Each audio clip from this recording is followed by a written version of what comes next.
Hi, good afternoon po, Sir Luis Jeremy. Sir, ito po yung actual video test ng order nyo.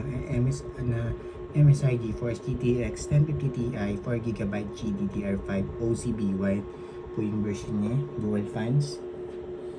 Yan, napaka-quiet lang po. Sir, lagi po namin pinanonote sa mga buyer po namin, sa customer po namin na gamit lang po ay rated at branded po na power supply. Yung mga brands like MSI, Seasonic, Thermaltake, ano ba yan? Asus, Gigabyte, yan po yung mga trust, Corsair, yan po, marami po pong iba. Basta po branded po, wag lang po yung mga generic na 700 watts, lalong lalo na po yung used na. Okay, gamit lang po yung branded. Okay na okay lang po gumamit ng power supply, brand new po mas okay. Kahit po ano, kahit po ano, brand new pa yung computer parts nyo, tapos ginamitan nyo lang po ng generic na power supply or used na power supply, mas maganda po yung brand new na rated po, okay? Huwag lang po yung generic, lalong lalo na yung generic tapos used pa, huwag po yun. Ingat po kasi yun po yung laging nagiging cause pag nag-overload po yung power supply nyo, yun, sira po siya, tapos kadami nyo po yung mga computer parts nyo, especially yung video card po. O kaya po lagi namin na-advise na gamit po kayo ng rated at branded na power supply at mas maganda kung brand new pa po, okay? So yan, ito po, ayan, endless namin sa Permark. Yan, time running niya, yan, 8 minutes na po siya, okay? Yan po yung time, 8 minutes na yan siyang running. Ito po yung buong view, wala pong kahit na anong issue, walang random restart or random shutdown, walang hang entries, wala din pong BSOD at cardless display na lumalabas. Napaka smooth and stable lang po, guaranteed po namin yan. Alright? Yan. Alright. Tapos ito, serial number niya. Yan. Tapos yung official warranty sticker po ng MSI, later papakita ko, yun po yung nasa screw. Tapos yung nasa screw na yun, nasa unahan. Tapos yung warranty sticker po namin ng dalawa yun. Panood po sir, pag may problem or hindi po siya nag-work, message nyo lang po kami agad or para ma-help namin kayo. Tapos wag nyo po bubuksan yung video card or alisin yung warranty sticker kasi mabuvoid po yung warranty nyo, hindi na po namin i-accept pag binuksan nyo po yung video card or if not, inalis yung mga warranty stick. Void po yung warranty natin ng pag ganun. Lahat naman po ng store ka na. Okay, panote na lang po. Sir Luis Jeremy. Yeah. Time check ulit. Running na dito sa Permark. 9 minutes, 25 seconds na. Okay, napaka-smooth and stable pa rin. Yung graph niya. Yan, straight lang po yan sa atin. Napaka-smooth. Walang problema. Okay. Yun lang po dito tayo sa Permark. Close ko na to, Permark. Ayan. Yan po yung Permark. Yan po yung Permark settings natin. Ayan. MSI Afterburner software. Reading niya. Ayan. Nandetect ng video card. Yan po. GPU-Z po dito. Send specs po sa GPU-Z. Ayan. Sensor. Ayan. At naman po may reading hanggang baba. Alright. Tapos, driver check. Yung driver po automatic install naman to sa Windows 10 or Windows 11.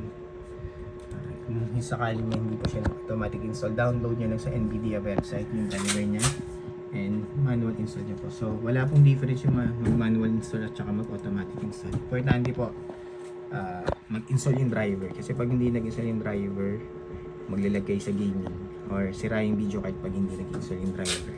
So, yun lang po. Importante po yung naka-install yung driver natin. Tapos open na po ang Google Chrome. Yan for time and date checking.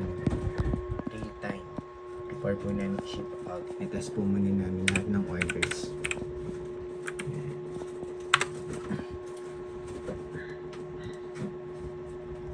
Time po natin is 1:22 PM. Naka 24-hour format lang po yan. Pero 1:22 PM, sorry. Sunday, August 11, 2024. Yun po yung card date and time natin. Real time po. Before po yung namin ship out. Alright, isa pa. Natin lang. PH.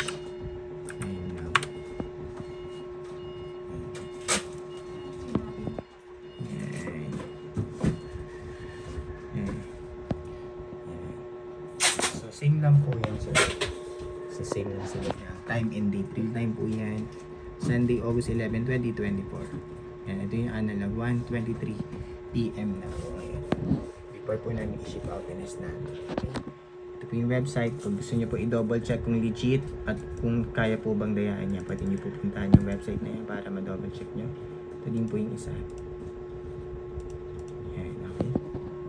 Yan po yung mga website natin kung pag nagta-time and date checking po tayo. Real time. Okay, yun lang po Sir Luis Jeremy. Close ko na po itong mga to and shutdown para ma-ship out na po namin today. Mahahabol pa namin.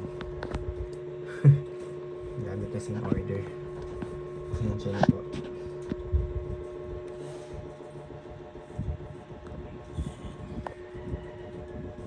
Yan. Yan po dual fans natin. Power supply po sir, note lang natin ulit.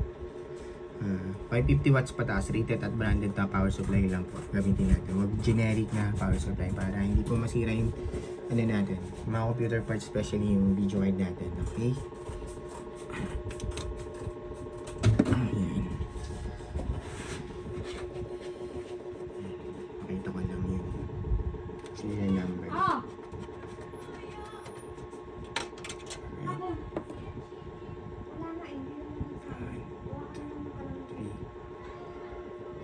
Pag pinatay kasi dapat hindi agad huhugutin yung mga nakakabit sa kanya. Kailangan mag-wait kayo at least mga 2 minutes. Ano yun? 1 to 2 minutes. Bawat parts. Para ano yun? Para safe tayo. Kasi may mga static pa yun na kuryente. Yun din. Minsan nakala, hugot lang ng hugot. Kakapatay lang, kakashutdown lang. Kailangan pahingayin nyo muna. Para hindi masisira. So ito po yung ano natin. Serial number niya, yan. Tapos ito po yung, yan nasa screen, MSI sticker po. Official warranties po yan ng MSI. It means never pa yung na-open or na-repair. Guaranteed namin yan. 200% walang history of repair. Hindi po kami nagbebenta ng repair. Yan. Okay, yan po yung warranty sticker namin. Bawal po alisin. Pag may problem po kami po, message help namin kayo. Tsaka may warranty po kayo sa amin. So, huwag niyo pong buksan yung video card. Okay?